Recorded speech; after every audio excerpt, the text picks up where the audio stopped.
and Marcellus Wiley. All right, guys, we are breaking out a fun new segment. We're calling it Sliding Scale. I say words, you pick a number. It's pretty self-explanatory. We got to start with quarterbacks who might be on the move. Brandon, here we go, buddy. Scale of 1 to 10. How confident are you that your guy Russ will be a Seahawk next season?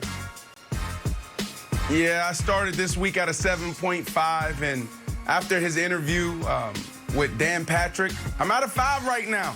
We've never seen Russ show the businessman. We've seen him the father, we've seen him the husband, but not the businessman. And he answered, he said, I'm frustrated. Man, I remember a time, Nick, and I'll be quick here. I remember a time it was week 3, week 4. We're flying in from a game. It's like midnight, 1 o'clock in the morning. Everybody's going home. Russ and I were like, let's get a jump start on the week. Let's go hit the tubs, hot tub, cold tub, contrast. So I'm sitting there. I'm old. I'm done. I knew this was my last year. I said, Russ, my body hurts. There's no cameras. There's nobody around. He said, Brandon, what are you doing?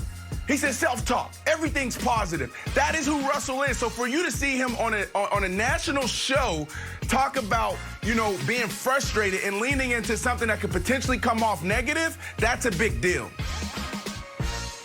So Brandon's obviously right about all the analysis there. I still think the number is a 9 because I don't think the Seahawks are insane.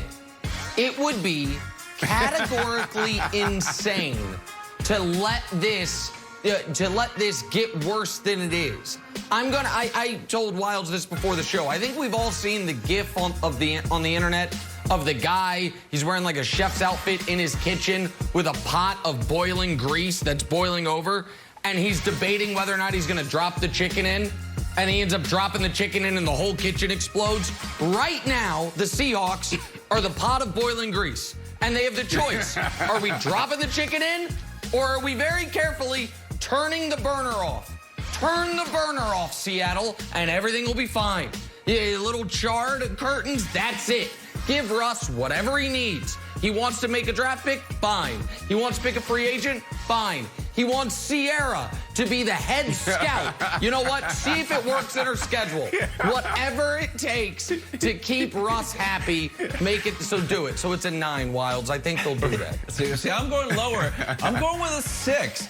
The fact that Seattle is getting so many calls is just really weird. Like, we know Mahomes is not getting any calls. We don't think Brady's getting any calls. I don't think Washington is fielding calls for Chase Young. I don't think Seattle's fielding calls for Joe Burrow. So the fact that there's multiple reports that they're getting multiple calls from multiple teams and Russ is out there on an interview tour, we could easily just clam up and not say anything, makes me think that this smells like a 6. Smells like a 6.5, but I brought it down. It's feeling very like a 6 to me, like very Drake-ish. I like it. We're all over the scale on that one. Let's see how we do with this. All right, Deshaun Watson. The QB wants out of Houston, but Houston doesn't want out of their QB. Brandon, scale of 1 to 10, how confident are you Deshaun Watson will be a Texan next season?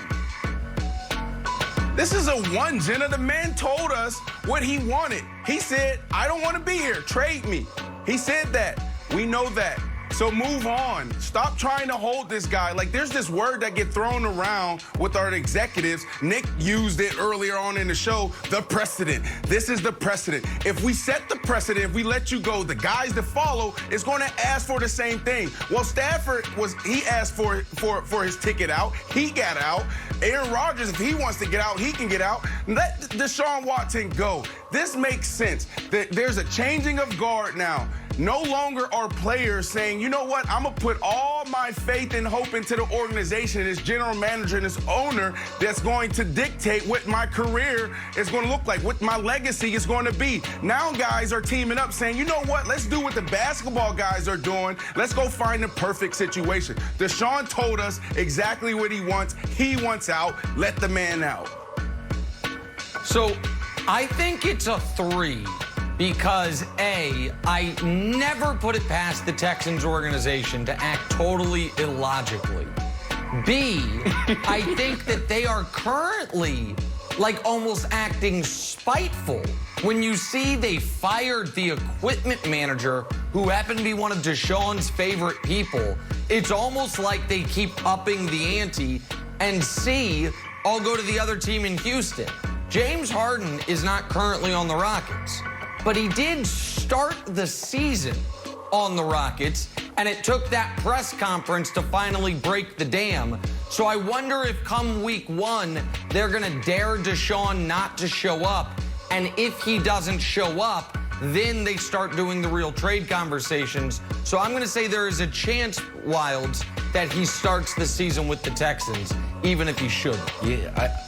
Yeah, I think it's interesting if James Harden's situation has informed the thinking for the Texans. Because, look, the Rockets aren't terrible, and Harden's happy, and, you know, I think Nick Caserio, I think Raphael Stone feels like, all right, I probably made the right move and I traded a superstar. I put it at a 0 because I think there's a strong chance that that he sits out if he doesn't move. But the best move is the Tom Brady factor. You got a great coach. You go to Florida, where there's also no state tax like there was in Texas. I did 0 because he might sit out. I went 0. No, I'm not doing the Jets. No more Jets Photoshops. The graphics team refuses to make them for you, Brandon. They ran out of green. Floor apart. They got to talk some OBJ. You guys, this tweet was the latest from Odell. Odell said, "I'm just being patient for my turn." Although I honestly feel like we hear this every year going into every season from Odell. Brandon, scale of 1 to 10, how confident are you that Odell will be a Brown next season? That is true, and something got to give. Do you follow this guy on Instagram? Do you see how he's working out right now? This dude is working out like a madman. Yes. He is so locked in. He is so focused. And Jenna, he is not going back to Cleveland to catch 70 balls. No All this work that he's putting in right now is not to go back to catch 70 balls and get 3 or 4 targets a game. So this is at a 3. Nick, I think this dude is going to be out of here soon. So I also had it at a 3 Sunday afternoon, but it's now a 4 because I think one of his potential landing spots, sadly for me, has been removed from the chessboard, and that's the Chiefs. I think if the Chiefs had won the Super Bowl, they would have just tripled down on what they've done. Speed, talent, outscore you. And I think they would have offered the 32nd pick, their first-round pick, for Odell. But because the Chiefs lost the way they did, I don't think they can justify using any resources on anything other than offensive linemen and getting stronger and tougher. So with the Chiefs off the board, the odds of him staying in Cleveland go up just a tick. So I call it a 4, Wilds.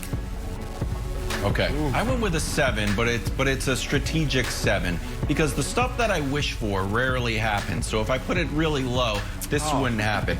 Look for Bill Belichick, who's got a ton of cap space in the 15th pick, and Josh McDaniels, who had to run the ball all year. This is going to be like when you start to diet before Thanksgiving. And then you know what? You get to Thanksgiving and you eat the entire table. That was our run game all this year. Like, you guess what? Next year, it's Thanksgiving morning. We're going to start with the pies right away. Boom, 50-yard bomb right to Odell. Start the season fresh. From who? Yeah. I don't quite know who's throwing the ball yet. I'm not sure who's throwing. Edelman. I'm not Hall of sure. Famer Julian Edelman. The javelin? You're running out of